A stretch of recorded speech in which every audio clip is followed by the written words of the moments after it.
This is it, the biggest sale we do all year, guaranteed. DailyWire Plus is half off for a limited time. Get access to every show, movie, The Pendragon Cycle, Rise of the Merlin. Go now to dailywire.com/subscribe. The tragic shooting of 2 National Guardsmen, a Somali terror funding fraud scandal by an allegedly retarded governor, and Democrat tears over the deaths of narco-terrorists have combined over Thanksgiving weekend to make Americans reconsider mass migration and who we want to be. Are we the nation of the Muslim pirate ship?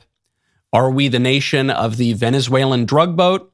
Or are we still the nation of the Mayflower? I'm Michael Knowles. This is The Michael Knowles Show.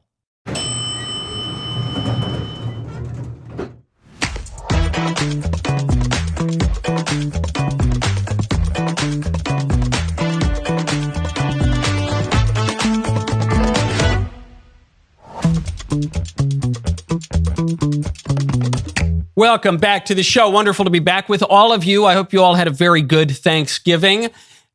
So much to catch up on. I'll try to speak at a much faster pace today. Maybe I'll try to channel a Shapiro-esque pace today. There was a very prominent liberal commentator, Wajahat Ali, who went on this terribly anti-white diatribe about mass migration. And his parents are from Pakistan. And he accidentally, I think, kind of proved a lot of the immigration restrictionists' arguments. So we'll get to that momentarily. First, though, I want to tell you about Mizzen in Maine. Go to mizzeninmaine.com, use promo code Michael20. You know that look good, feel good saying? Well, most dress clothes only deliver on half. Yeah, they look sharp, but they're uncomfortable and they're high maintenance. That is one of the many reasons I love our sponsor, Mizzen in Maine. These guys pioneered the performance dress shirt concept over a decade ago. They have just kept perfecting it ever since. One thing I love about their stuff is that it looks super sharp and refined, exactly what you want for elevated menswear, but it's engineered with all these performance-enhancing features. We're talking stretchy, lightweight, moisture-wicking, wrinkle-resistant fabrics that you can just throw in the washing machine. Don't need to worry about trips to the dry cleaner. Don't need to worry about standing over an ironing board. It's terrific. I have a bunch of Mizzen and Maine clothes, and I love, what I like about them too is you have multiple seasons. So I adore their polo shirts. Their chinos, they work. You don't need to worry about ironing. It's fabulous. Go check it out right now. The moment you put on one of their shirts or pants, you are going to feel the difference. Right now, Mizzen and Maine is offering our listeners 20% off your first purchase at mizzenmaine.com. Promo code Michael20. That's Mizzen, M-I-Z-Z-E-N, and Maine, M-A-I-N.com. Promo code Michael20 for 20% off. Mizzenandmaine.com. Promo code Michael20. If you'd rather shop in person, you can find Mizzen and Maine stores in select states. Biggest story, brutal start to Thanksgiving. The day before Thanksgiving, an Afghan refugee, so-called, an Afghan who was brought into the United States under Joe Biden's disastrous immigration policy, specifically from Afghanistan, to cover up for his particularly disastrous withdrawal from Afghanistan. An Afghan murdered 2 National Guardsmen, not just 2 National Guardsmen, a National Guardsman and a National Guards woman, and a young woman in particular, Sarah Beckstrom, just 20 years old, signs up to support her country, defend her country, is stationed in Washington, D.C. because Democrat cities have allowed the political order to get so dangerous, so out of control, that the National Guard has had to be called in. And this Afghan now proving the point. She was shot. She ended up dying. Andrew Wolf, last I checked, is in critical condition, but he was shot multiple times, 24-year-old guy. Shot by some guy named Ramalala Laka, whatever. I'm not going to say his full name. I don't know that I could actually pronounce his full name. He was shot 4 times after he shot the guardsman. Sadly enough, he's still alive. He's 29 years old. He's not cooperating with authorities. He came to the U.S. in September of 2021 under a program for Afghans called Operation Allies Welcome. These are our allies. These are the allies that Biden brought in. The allies, the oppressed, the refugees. Our strength, isn't that what we're supposed to call this? It's our strength. Diversity, of course, is our strength.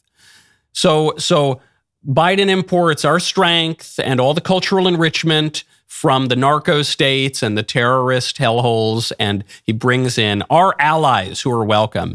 And what do? They kill young Americans the day before Thanksgiving. According to the Congressional Research Service, 77,000 Afghans entered the U.S. under this Joe Biden program, which was in place for a year after U.S. withdrawal. And this guy who shot the guardsman is not the sole case here of these Afghans committing crimes or even attempting to kill people and commit terror actions. There are a litany of examples of this, which we'll get to in a moment. Why was the guy let in the first place? Apparently, he worked with the CIA in Afghanistan. And a lot of these guys, they maybe helped out the U.S. in some way during our 20-year occupation of Afghanistan. And then we say, okay, we're going to let them all in. And they've all been properly vetted, supposedly. Not only did Democrats immediately respond by defending the Biden-era program, by defending the indefensible, MSNBC yet again responded to this tragic murder by immediately, as it was happening, by attempting to justify it. But of course, there's so much controversy happening in the United States right now with ICE, who are also wearing uniforms and wearing masks. And so you don't know, people walking around with uniforms in an American city. There are some Americans that might object to that. And so apparently this shooting has happened. There are people, so report. At least one National Guardsman shot. Let's bring up the clip again. Where is that? Secret Service. At least one National Guardsman shot in D.C. and ended up being torn. As this is happening, the MSNBC, now they call it MSNOW because MSNBC's brand was so toxic. I guess they had to rebrand. But it's MSNBC, says, well, people are walking around in uniforms and, some people object to that.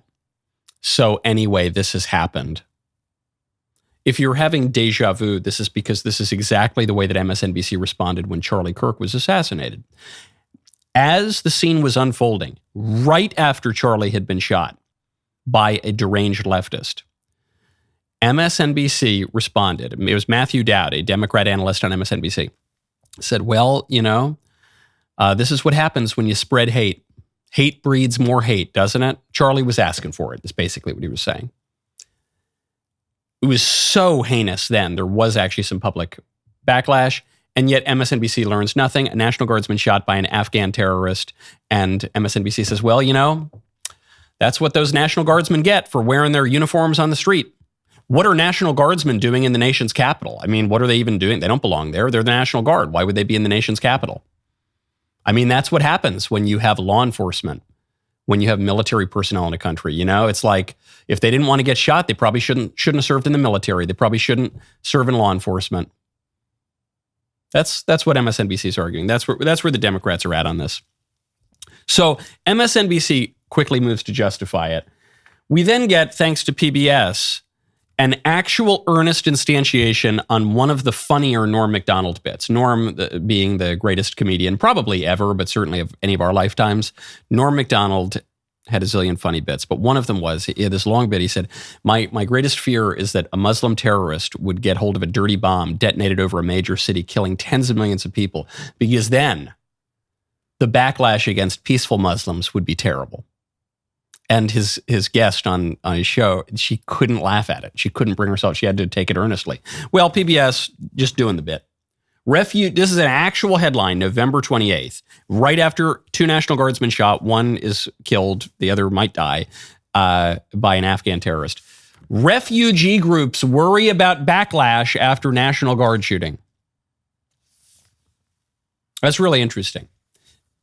Refugee groups worry about backlash against Muslim migrants. I am more worried about the Americans that these supposed refugees are murdering. So I guess we're different. I guess that makes us different. The refugee groups, the open borders groups, the pro-Muslim groups, those groups are really concerned. The second that a 20-year-old woman who serves in the National Guard is murdered by an Afghan Muslim terrorist the day before Thanksgiving, their first thought is, gosh, the backlash against Afghanis is going to be terrible. But I guess we're different because my concern is for the Americans that the so-called refugees are murdering. So that makes us different, and we have different priorities. And I guess that makes us different from PBS. I guess that makes us different from MSNBC. I guess that just makes us pretty different. What the liberal media, I mean, these are two indefensible reactions. Yeah, the guardsmen were asking. The young National Guardswoman was asking for it because she wore a uniform. Or, well, the only thing that matters is the refugees. All that matters are the Afghan Muslim terrorists. Americans have no rights whatsoever, and they don't have any right or privilege to be protected in their own country. Those reactions are totally indefensible. The next reaction that you're going to hear, the most reasonable reaction you're going to hear from the left, is that this sort of thing just happens every once in a while. It's a needle in a haystack. Nobody could have possibly seen it coming. No one could have known. Yes, bad things happen, but come on, these refugees, they were vetted. They're peaceful. This sort of thing doesn't happen. Come on, who could have called it? Mr. Vice President, I don't have J.D. Vance on the line right now. In fact, I'm pulling up a clip of J.D. Vance from about 11 months ago. Here's J.D. Vance in January of this year. Mr. Vice President, could you predict it? When you talked to us in August, you said, I don't think we should abandon anybody who's been properly vetted and helped us. Do you stand by that? Well, Margaret, I don't agree that all these immigrants or all these refugees have been properly vetted. In fact, we know that there are cases of people who allegedly were properly vetted and then were literally planning terrorist attacks on our country. That happened during the campaign, if you may remember. So clearly not all of these foreign nationals have been properly vetted. But there are 30,000 people in the pipeline, Afghan refugees. But my primary concern as the vice president, Margaret, is to look after the American people. And now that we know that we have vetting problems with a lot of these refugee programs, we absolutely cannot unleash thousands of unvetted people into our country. These people are vetted. Good. These people are vetted. Just like the guy who planned a terrorist attack in Oklahoma a few months ago, he was allegedly properly vetted, and many people in the media and the Democratic Party said that he was properly vetted. Clearly he wasn't. I don't want my children to share a neighborhood with people who are not properly vetted. And because I don't want it for my kids, I'm not going to force any other American citizens' kids to do that either. No, and that was a very particular case. It wasn't clear if he was radicalized when he got here or while he was living here. I don't really care, Margaret. I don't want that person in my country, and I think most Americans agree with me.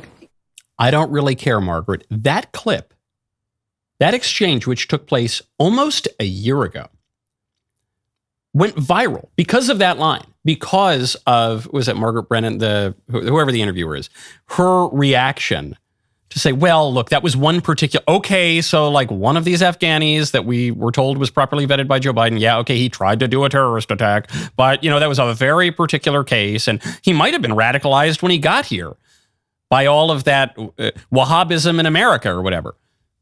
Raises another question of how he could be radicalized when he got here, but that's a topic for another time. And maybe that was, come on, but. And J.D. Vance cuts her off and says, yeah, I don't care. I don't really care, Margaret. I don't want these people here. And this brings us to the central issue. I don't really care, Margaret. I don't want these people here. If there is even a very, very minor chance that one or several of the Afghanis that we are importing en masse, obviously without proper vetting, is going to kill Americans or rape Americans or rob Americans. We can get to those examples in a little bit. If there is even a small chance that that's going to happen, I don't want them here. Why are we bringing them here? What's the point? J.D. Vance puts it very well. He says, yeah, Margaret, you might be right that most of the Afghanis aren't going to commit terror attacks. I hope most of them aren't going to I hope that most of them don't go around raping and murdering people. I hope that's true. But if even some of them do that, I don't want them here because my responsibility is to protect the American people, not to import Afghanis en masse. Nothing against Afghanis. I mean, I guess something against Afghanis, but nothing against Afghanis in general. But I'm the vice president of the United States. I have a responsibility to the American people. Clearly, the liberal media feel no such responsibility. And you see this antagonism to the United States, to the native population of the United States, being expressed more and more and more. Crazy statements from a Democrat member of Congress and from a prominent liberal commentator. We'll get to that in 1 second. First, I want to tell you about priority tax relief. Go to prioritytaxrelief.com/Knowles. This episode is sponsored by Priority Tax Relief. Are you overwhelmed by constantly worrying about your back tax debt? If you owe more than $5,000, then you are officially on the IRS's radar. But you can protect yourself today You go to prioritytaxrelief.com/Knowles, whether you hit a rough patch, fell behind on a filing, pulled money from a 401k, or ran into another tax burden, Priority Tax Relief has you covered. Priority Tax Relief is a team of highly qualified tax professionals who deal with the IRS directly to find a solution that saves you time, stress, and most important, money. They have over 15 years of experience and have negotiated thousands of successful cases that have saved clients millions of dollars. The IRS has brought back some pretty aggressive collection tactics. We're talking wage garnishments, bank levies, even going after your home, your car, and your retirement accounts. Priority Tax Relief can step in before it's too late. Listeners who owed $25,000, even $50,000, were able to get their debts reduced to a fraction of that. Some even had their debts fully erased. They are making tax help truly accessible to everyday Americans. Don't let that debt pile on. Don't let it give you all that anxiety. These guys act fast. They guide you through the whole process. If you've received collection letters, you're constantly worrying about that back tax debt. Do not wait. Book your free consultation at prioritytaxrelief.com/Knowles, prioritytaxrelief.com/Knowles. The reactions from the left were mixed. There were two in particular that went viral. And they're really beautiful, beautiful reactions because they think they're pushing back hard against the right. They think that they think they're defending open borders or something like that. But these two people, Jasmine Crockett, member of Congress, and Wajahat Ali, who's some talking head, both of them accidentally grant the premise of the people who want to restrict immigration. Jasmine Crockett's claim is that Trump should not be deporting the Afghanis or whatever. Jasmine Crockett's claim that Trump should not be deporting any of the mass deportees. He should instead be deporting white supremacists. But obviously in Trump's America, this is exactly what he wants. And the idea that one person can get out of line and commit such a horrific crime as shooting two National Guardsmen that never, ever asked to be here. In fact, we know the young lady that lost her life, specifically, we're saying that this is a waste of time. But now you want to go against every single immigrant. That doesn't make sense. And it's frankly not who we are, because if that's the case, let's talk about the white supremacists and how many of them need to be kicked out of this country, because I can guarantee you I can track down more crimes that they've committed, because overall immigrants have a lower crime committal rate than white supremacists. But we don't want to talk about that in this country. I mean, Few points just on the particulars. One, all illegal immigrants commit a crime. That's why we call them illegal immigrants. They break the law by the very act that defines them as illegal immigrants, first of all. They often commit many more crimes on top of that. Identity theft by stealing Social Security numbers. Sometimes they're repeat offenders, which raises the illegal crossings to a felony. Often, almost always, they're working with criminal cartels who are narco-terror groups, foreign terrorist organizations. Often, they're involved in drug smuggling. Just fentanyl alone kills 75,000 Americans a year. Human trafficking. The list goes on and on and on. However, let's just focus on the white supremacist thing. Because you hear this claim a lot. White supremacists commit more violent crime than anyone else in America. It isn't true. It's not even close to true. If you look at crime statistics by race or gang affiliation or motivation or whatever, it's not even close. Not even close. In as much as actual skinhead, neo-Nazi white supremacists commit crimes, they kill each other over gang territory and drugs. And most of it's from prison. Okay, this is an imaginary thing, but we don't even need to get into that. We don't have enough time. There's a lot to cover today. Maybe we'll save that story for another day, because the real key to Jasmine Crockett's commentary here is she is granting the premise of deportations, right? So Jasmine Crockett here says Trump shouldn't be deporting the illegal aliens from Venezuela or from Afghanistan or whatever. You know, he shouldn't be deporting these people. He should be deporting white supremacists. Okay, so we've granted the premise now. I just want everyone to hear this. Jasmine Crockett is granting the premise of deporting some people who are a threat to our country, who should not be here. Having granted the premise of mass deportations, now we are only arguing about the particulars. Whom does it make more sense to deport? The so-called white supremacists, who are by and large American citizens, who are the ones who are actually criminals, are all in prison already.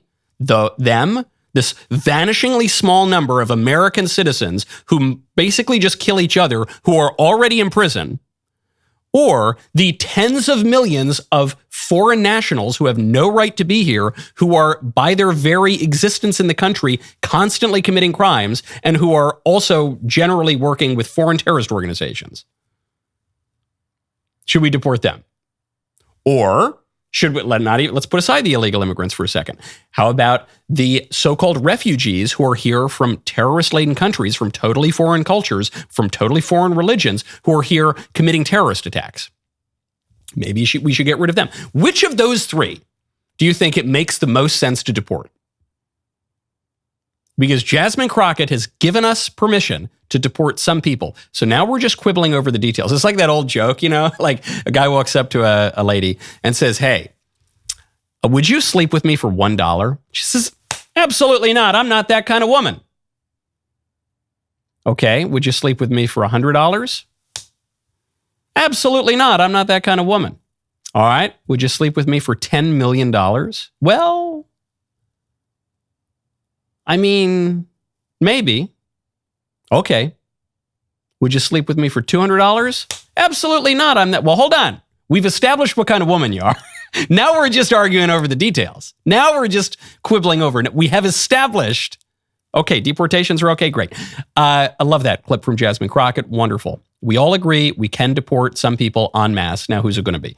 Wajahat Ali, who's a talking head on the left, he went even more viral for a response to the reaction to the murder of these National Guardsmen. And we'll get to that momentarily. First, though, I want to tell you about Remy. Go to shopremy.com/Knowles. This episode is sponsored by Remy. I have been clenching and grinding my teeth since I was a child. Since I was a little child. Actually, basically since as early as I can remember. I don't know what does that say about me? I don't know what that says.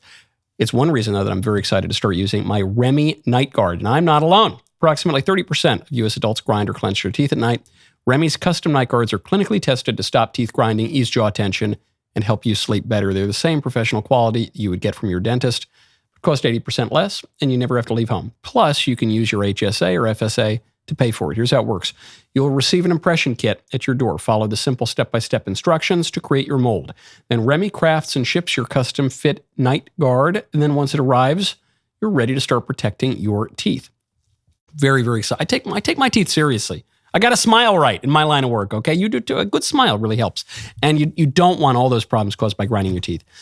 As we enter into Advent and Christmas and New Year, Remy is giving their customers 2-in-1 foam that both cleans your night guard and whitens your teeth for free when you order a night guard between now and Christmas Eve. Go to shopremy.com/Knowles. Use code Knowles. Receive 55% off your new night guard plus a free foam gift. That is shopremi.com/Knowles. 55% off night guard plus free gift using code Knowles. Thank you, Remy, for sponsoring this show.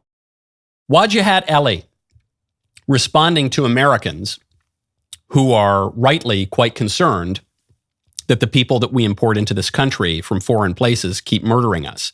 Here's Wajahat Ali's brilliant liberal commentary. You have lost. You lost. The mistake that you made is you let us in the first place. See, that's the thing with brown people. I'm going to say this as a brown person. There's a lot of us. Like a lot.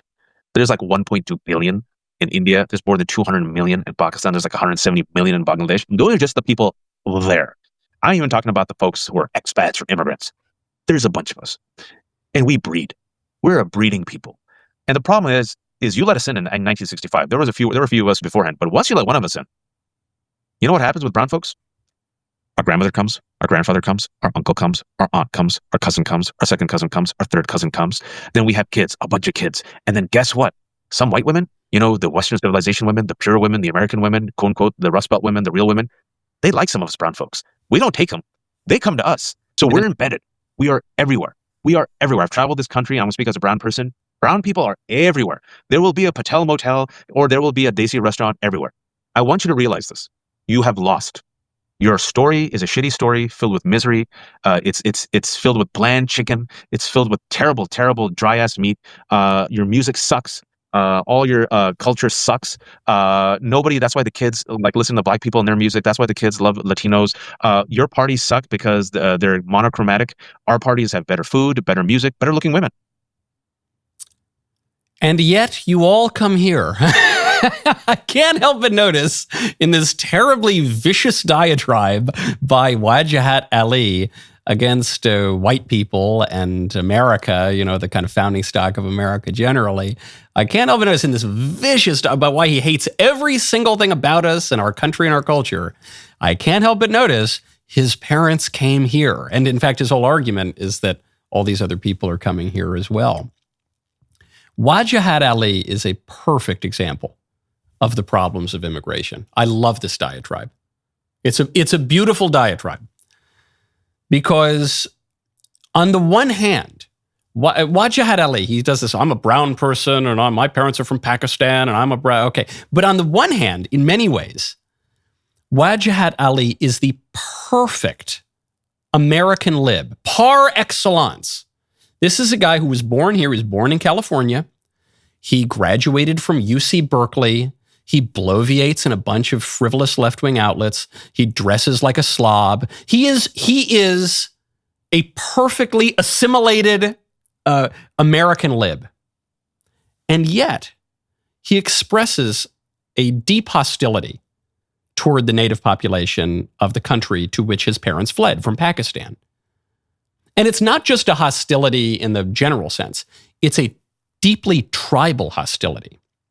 It's a hostility that comes from his race and his nation of origin, homeland, I guess, a generation back, and culture. And what this suggests to me is that even in the best of circumstances, heritage is a part of identity that is enduring, that is complex, that is enduring, and that cannot simply be waved away by passing a multiple choice civics exam. We have this fiction, as he even grants, he says, look, all of this mass migration, it started in 1965. I know we all pretend like America's a country of immigrants and it was all founded by immigrants and it was all just immigrants all the way down. But that's not really true. It really just started in 1965 when the liberals opened up our immigration process and flooded the country with the third world, and everything's basically gotten worse ever since. But it's not only because of the immigrants, but it's both a symptomatic cause of many problems. And but anyway, here we are now, and that's how it goes.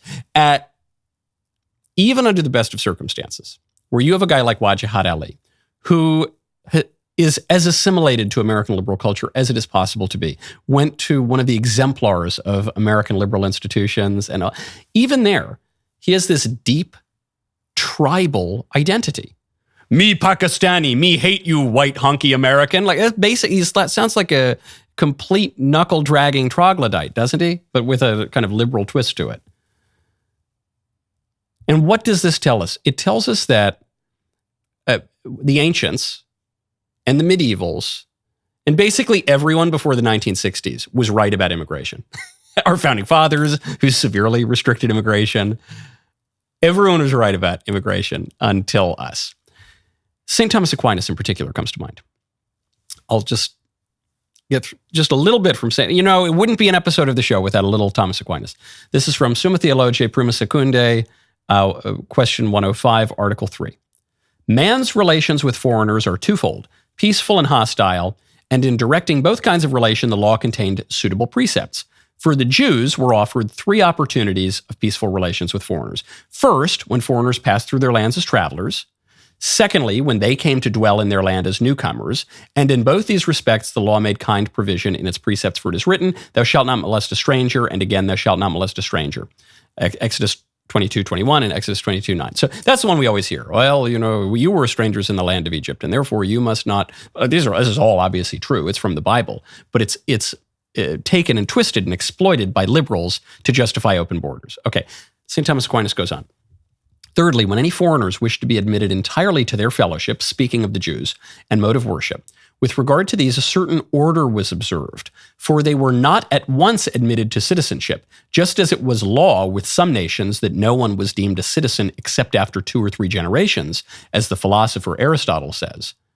The reason for this was that if foreigners were allowed to meddle with the affairs of a nation as soon as they settled down in its midst, many dangers might occur, since the foreigners not yet having the common good firmly at heart might attempt something hurtful to the people. So put a pause here. St. Thomas Aquinas is saying, look, here is how the Jews handled immigration in the Old Testament, because the Old Testament prefigures Christ. The Jews as a people are a particular people that is the type of all nations, because God, who is the God of everything, is a God who also cares very much about the particulars, so much so that his only begotten son, is particularly incarnate in a particular place and a particular time to a particular woman, and is crucified by a particular governor, Pontius Pilate, and it's all particular. He picks particular apostles and particular a particular church he founds in order to spread from the particular to the universal. So St. Thomas Aquinas says, okay, the Jews, being a particular people who are the type of all nations, they didn't just like open up all their borders. They would sometimes admit people. It's not that immigration and assimilation is always wrong. Look at Ruth. Ruth was a Moabite who was brought in and said, your people will be my people and your God will be my God. She was brought in to the Jews, and she's in actually the lineage of our Lord, of Christ. However, the Jews were pretty careful about it. So he says, okay, and then he doesn't just cite the Jews in the Old Testament. He also cites Aristotle, wisdom also from Greece. And he says, you don't make them citizens all at once because it takes some time. It's not that you say, all right, you have to have a certain amount of a certain kind of blood in you or else you're not allowed into the nation. It's not quite that. But it says you need a little bit of time. You can't just come here and, as we pretend today, pass a civics exam, like a 5-question civics test, and then we pretend you're as American as apple pie. That's not how it works. That is not how it works. Final point.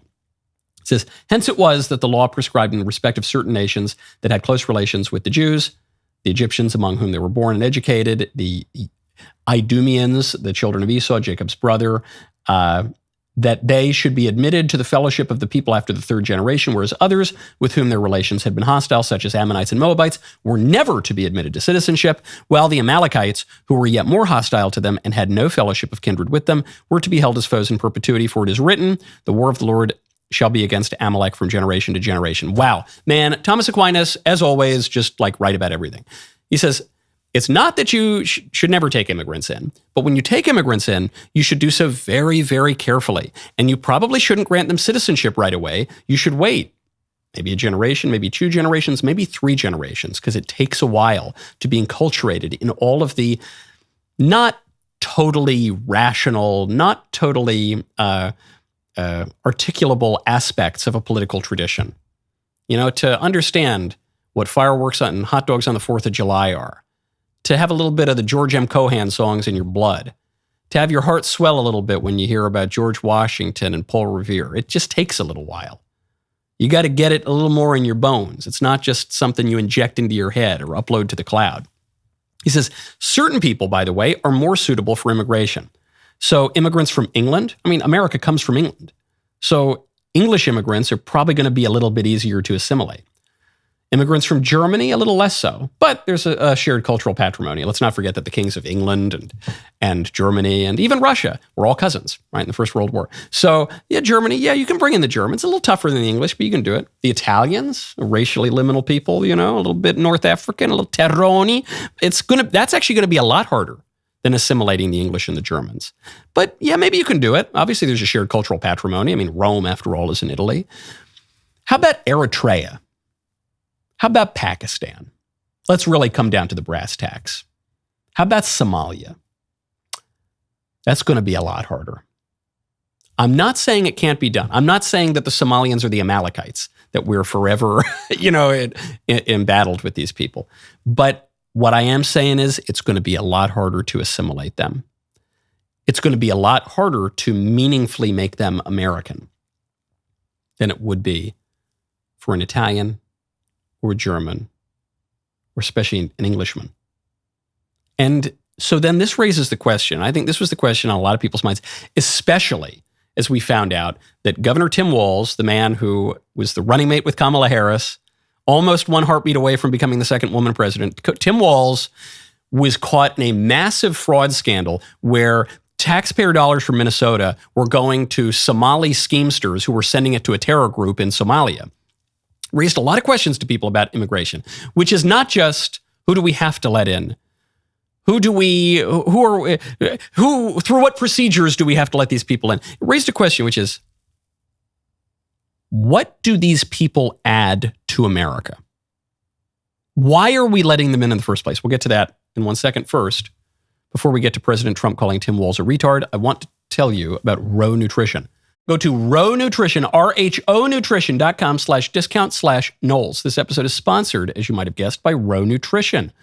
Quick reminder before we get started, you can get 20% off Row's liposomal NAD Plus at RHOnutrition.com/discount/Knowles. Okay, let me tell you why I'm very excited about Row's liposomal NAD Plus every morning. NAD Plus is one of the most important molecules in your entire body. If you picture every cell having a little engine inside of it, the mitochondria, NAD Plus is the fuel that engine runs on. It is what helps power everything from your metabolism to cellular repair to how well you think and recover.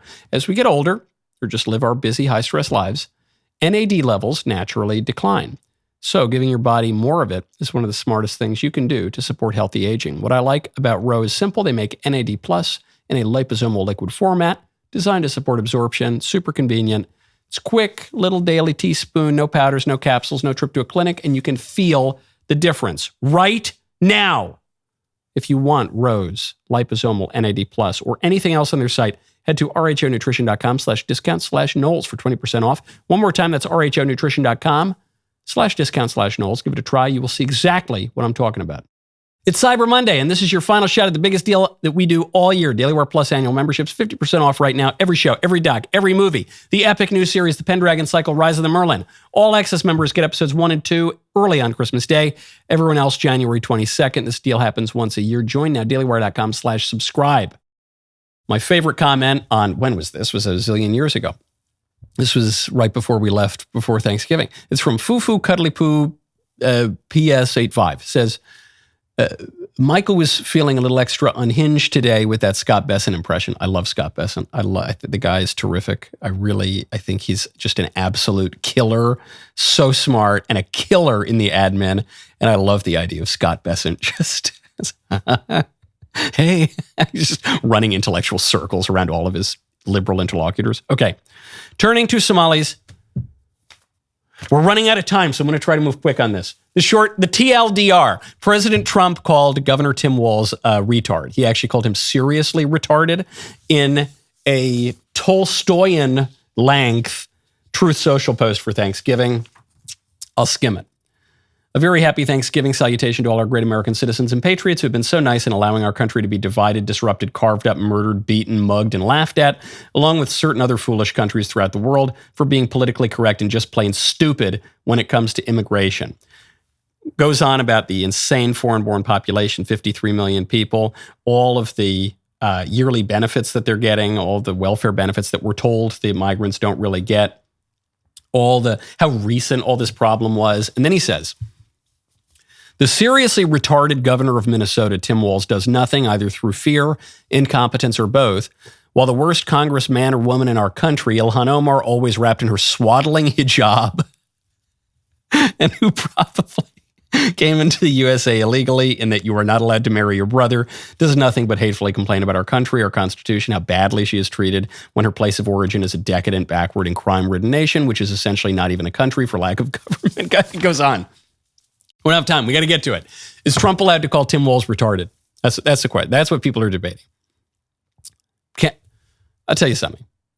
In public, sometimes people's private speech is a little saltier than their public speech, and I think that's good. It's good to have more decorum in public. It's good always to speak in a moral way. But in terms of the particulars of turns of colloquial phrase, it's good to maybe have more decorum in public than in private. One of the real popular things about President Trump, though, is he is, by all accounts, the exact same guy in public as he is in private. And at a time when our political order is so dishonest, when people are not merely a little more polite in public, a little more refined in public, but when people are actually hypocrites, when people say one thing and do the exact opposite in private, In that kind of political order, it's quite refreshing. Trump's the same guy. He wears the same suit with the same tie. He speaks with the same accent. He says exactly the same things in every circumstance. To every group of people, he doesn't pander to anyone. He is exactly the same guy with every single person. He makes Muslim jokes on Truth Social about Ilhan Omar. He makes Muslim jokes to the Al-Qaeda leader of Syria to his face. Hey, I got some perfume for your wife. How many wives you got? I never know with you people. You people, you guys. He's the same guy. So the question is he allowed to use the word retard? Because I think in public, people generally don't use that word. Why? Well, not because it isn't like funny or not because it's like the worst word you could possibly use, but because we all, I actually can't say that we all know retarded people because abortion has killed so many retarded people. It used to be that we all knew retarded people and we love retarded people. And people, there are varying degrees of mental retardation and many people have mentally retarded people in their families. And so we don't want to be offensive, needlessly offensive to people. However, I can't help but notice that it's many people on the right who are willing to say the word retard or retarded in a pejorative, vulgar sense. And the people on the left, they won't do that. The people on the left, however, will openly advocate and actually carry out the murder of every retarded person in the country. Whereas the people on the right feel moral horror at even contemplating that thing. A buddy of mine has put it pretty succinctly. Yeah, I'm willing to say retarded, but at least I don't want to kill them.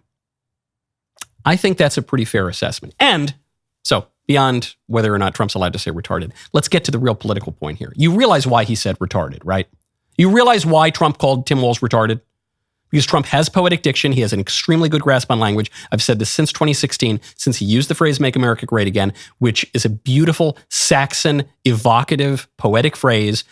He like actually in many ways does have the best words in our political environment. And like, sorry if you disagree, but it's why he is the biggest political success ever of any of our lifetimes. So the word retarded here serves a similar poetic and rhetorical function.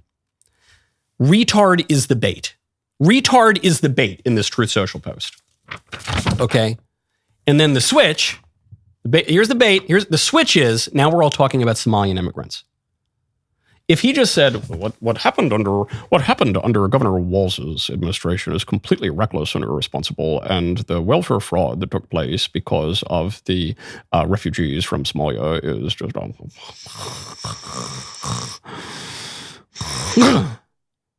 Sorry, was anybody talking about anything at all? I'm sorry, hold on. Let me try that again. Hey, Tim Walz is a big, fat, stupid retard. You see what he did with those Somalians? Which one are you more likely to pay attention to? So people can quibble over his public use of the word retarded. But now, note, we're not talking about, in many ways, I wish we would talk about retarded people and why we shouldn't kill them through abortion, which is actually the chief political relevance of that word. But maybe that's a conversation for another time. At the very least, we're talking about the massive immigration fraud scandal, specifically regarding Somalis in Minnesota. So what is the scandal? What is the scandal? The scandal is that Tim Walz, under his leadership, allowed Somalis to defraud the welfare system in all sorts of housing programs, food programs, all these kind of programs, take the money, send it back to Somalia, in many cases funding the terror group Al-Shabaab, as Chris Rufo reported. Even the New York Times has had to admit this, how fraud swamped Minnesota's social services system on Tim Walz's watch. Minnesota Health Service employees, this is a group of actual health service employees in Minnesota. Minnesota_DHS says, Tim Walz is 100% responsible for massive fraud in Minnesota. These are bureaucrats in Minnesota who worked for Tim Walz. We let Tim Walz know of fraud early on, hoping for a partnership in stopping fraud, but no, we got the opposite response. Tim Walz systematically retaliated against whistleblowers, using monitoring, threats, repression, and did his best to discredit fraud reports, on and on and on. Okay, so then the question becomes, okay, you've imported these massive schemers, these fraudsters from Somalia, who have a foreign religion, who support actual terror groups materially with taxpayer money, who are kicking Christians and the native population out of various towns in the United States, not just the Somalians, but Muslim immigrants generally. Dearborn, Michigan, probably the clearest example of this. So, why are we doing this? What are they adding to our country? What are Somalians adding to our country? I have nothing in particular against Somalians. They're children of God. I hope they all convert to Christianity. I hope that their lives improve and we can help their lives improve in some way. They add nothing to our country. Nothing good to our country comes from Somalians at all. At all. You can't even, with some groups you say, well, look, they bring crime and drugs and breakdown of social solidarity, but gee willikers, I love their food. Somalians don't even have food. What do they add to the country? Nothing. So why do we bring them in? So that they can defraud taxpayers and fund Muslim terror groups overseas? So that they can commit murder and rape? So why are we bringing them in? Let's zoom it out again. Let's bring it all the way back to what we were talking about at the top of the show. DHS had a great little rundown, a horrifying little rundown, but great in its clarity on what the Afghan refugees have been up to. Here are the Afghanis. Zabihullah Mama, whatever. An Afghan national who was settled in Montana by the Biden administration was charged in the rape of a teenage girl in a Missoula motel room. So he was resettled in Montana. Sure, he blended in marvelously there. And he was just charged with the rape of a teenage girl. So we bring this Afghan in, and he rapes an American, okay? Or rapes a girl. I don't know if it was an American or not. Either way, quite horrible. Certainly in America. How about Abdullah Hajizadeh and Nazir Ahmed Tawhidi? Both Afghan nationals, given legal status by Joe Biden. They were arrested and prosecuted for plotting a terror attack in Oklahoma City on Election Day 2024. I think that's what the vice president was talking about earlier. They had hundreds of rounds of ammunition, pledged their allegiance to ISIS. How about Mohammed Karwin, another Afghan national who was on the terror watch list? Border Patrol got him in 2024 and then released him back. He was on the terror watch list. Border Patrol gets him under Joe Biden and then just releases him back into the country. Then he was arrested again. He'd been living at large in the U.S. for over a year. Then we got Barullah Nouri. He's an Afghan evacuee. He was arrested at Fort McCoy in Wisconsin, charged with attempting to engage in a sexual act with a minor using force, and 3 other counts of engaging in a sex act with a minor. So Barullah Nouri raped a kid, at least one kid. This is our strength. This is the cultural enrichment. As I pointed out earlier, citing St. Thomas Aquinas and Aristotle and others, I am not totally opposed to immigration in principle. I do not think that assimilation is impossible or necessarily harmful. Look at Ruth, the Moabite, joining the Israelites. However, immigration is a very, very big problem. Thinkers from Plato and Aristotle up to Dante, all the way up to thinkers today, have observed that immigration, in many ways more than any other political issue, can cause real social problems in a polity. So you got to be very, very careful about it. It can introduce confusion. It can introduce crime. It can break down social solidarity. Why do we have to tolerate this? Why? Why did we bring those Afghanis to America? I'll tell you why. It's not because we like their food. We don't know what their food is. No one eats Afghani food. It's not because we can be enriched by their culture and religion. We can't. It's not because we love their cultural practices, like pederasty is a notable Afghan cultural practice referenced in one of those criminal descriptions. We did it because we feel guilty. We did it because Afghanistan harbored Islamic terrorists who attacked the United States on September 11th, 2001. And then we went to war in Afghanistan first, then Iraq. But Afghanistan, we were there for 20 years. And the war, like so many wars waged by Washington bureaucrats, overly broad, kind of aimless, didn't really achieve a lot of ultimately what it hoped to achieve. It was unclear even what the objectives were. And then we left and we felt kind of bad about it. So we took some of them in. And now they're killing us and they're raping people and they're committing terror attacks. But we felt bad. That's it. We felt bad because things didn't work out in the war that we had to engage in after they waged war on us. And we felt kind of bad. Why do we take the Somalis in Minnesota? Because we feel bad for them. I get it's good. It's good to feel for people. I like feeling for people. Charity is good, but liberalism is a perversion of Christian charity, of Christianity broadly. All modern ideologies are just thin, abstract, rationalized perversions of true religion. And in the case of liberalism, it takes certain virtues and divorces them from the others. So it takes, mercy, generosity, and it totally divorces it from prudence and self-defense. So now you have a situation where you say, well, we have to bring in these people who are going to kill us and murder us, shoot up our Christmas markets, rape our girls, commit terrorist attacks, kill our National Guardsmen. We have to do it. And we won't even pretend that they're adding a lot to the country or that we like their food. We have to do it because, come on, those poor people. But we have an obligation to defend our own country. And frankly, it's not even really good for them, ultimately, if we do it, because all we'll do is destroy this country and then they'll have nowhere to even aspire to go to. Do we have to live like this? I don't think so. There's so much more I want to get to. There's so much that happened. There's a trans professor at University of Oklahoma who gave a Christian student 0 points out of 25 points on a paper because she cited the Bible on gender issues. I have so much to say about it because everyone's getting it wrong, but we got to wait until tomorrow. How do you like that for a tease? Oh, by the way, Pope Leo, the Holy Father, prayed the Pater Noster in Latin in Constantinople with the Eastern Orthodox and called for a full communion for all baptized Christians. We're like reuniting the East and the West. Everything's going on, but we got to get to it tomorrow. Oh, the FDA admitted that COVID killed kids. Anyway, we got to get to it all tomorrow because today's Music Monday. The rest of the show continues now. You do not want to miss it. Become a member. Use code Knowles, KNWLAS at checkout for 2 months free on all annual plans.